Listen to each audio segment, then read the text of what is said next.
Good morning, student. This is the part of chapter 2 of 12th biology. We start with double fertilization.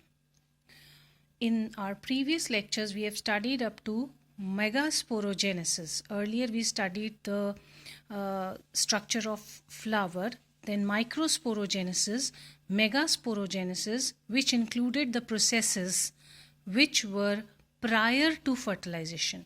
Now coming to the fertilization, which is known as double fertilization in the angiosperm, which are called flowering plants.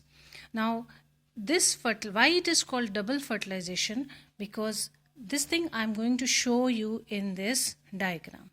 Now when pollen grain, which has two membranes, intine and exine, when it falls on the stigma of the pistil, at certain areas the exine is absent and that place is known as germ pore. From the germ pore, pollen tube originates and this tube is leaded by the vegetative cell.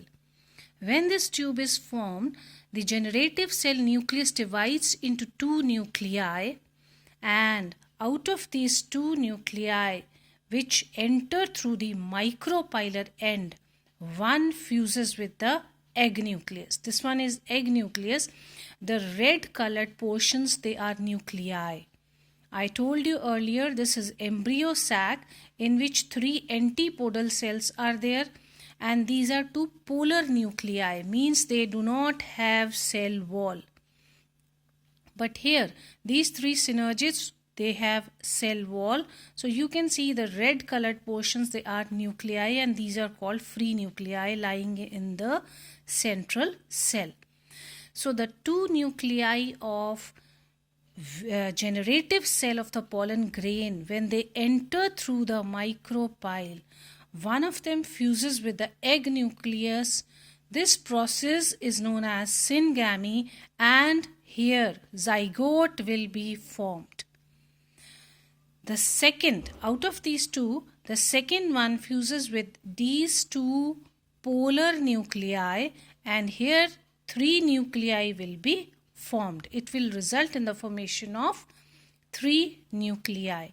So one fertilization is here, another fertilization is here. So that is why it is called double fertilization. This one is known as syngamy. This one is called triple fusion. The same thing in the form of a flow, like you can say in the form of an equation I've shown you here. One pollen nucleus plus one egg nucleus. This process is known as syngamy, and the resultant product is zygote. And from the zygote, what will be formed? Embryo will be formed. Then second fertilization is pollen nucleus plus two polar nuclei. This is called total three nuclei, and this is called triple fusion. And after triple fusion, primary endosperm cell will be formed, and its nucleus is PEN. So what will be the ploidy of this cell? 3N, because three nuclei has fused. What will be ploidy of zygote? That will be 2N, because two nuclei are fused. Now this complete process has undergone within the embryo sac, and gradually, now what will happen after fertilization? In previous lesson I told you, after fertilization this embryo sac will be converted into the future seed, and these two integuments, they will result in the formation of seed coat. And finally, this occurs only after fertilization. So when this is being converted into seed, that means it will have two portions. Number one, endosperm, which will be developed here, and number two will be zygote, from where embryo will start. And this embryo will start originating, and it will start moving towards the endosperm to gain the nourishment.